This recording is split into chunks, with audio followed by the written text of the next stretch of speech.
بسم اللہ الرحمن الرحیم۔ ایاک نعبد و ایاک نستعین۔ میرے پاکستانیوں، پولیس مجھے جیل میں پکڑنے کے لیے آ گئی ہے باہر، اور ان کا یہ خیال ہے کہ جب عمران خان جیل میں چلا جائے گا تو قوم سو جائے گی۔ آپ نے ان کو غلط ثابت کرنا ہے۔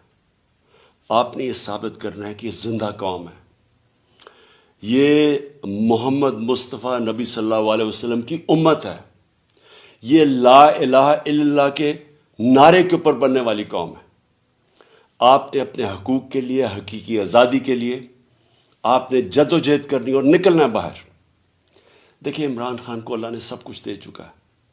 میں آپ کی یہ جنگ لڑ رہا ہوں، میں تو اپنی ساری زندگی جنگ لڑی اور لڑتا رہوں گا، لیکن اگر مجھے کچھ ہوتا ہے یا جیل میں جاتا ہوں یا مار دیتے ہیں تو آپ نے یہ ثابت کرنا ہے کہ عمران خان کے بغیر بھی یہ قوم جد و جہد کرے گی، اور یہ بدترین غلامی ان چوروں کی، اور یہ جو ایک آدمی فیصلے کر رہا ہے اس ملک کے، یہ کبھی آپ قبول نہیں کریں گے۔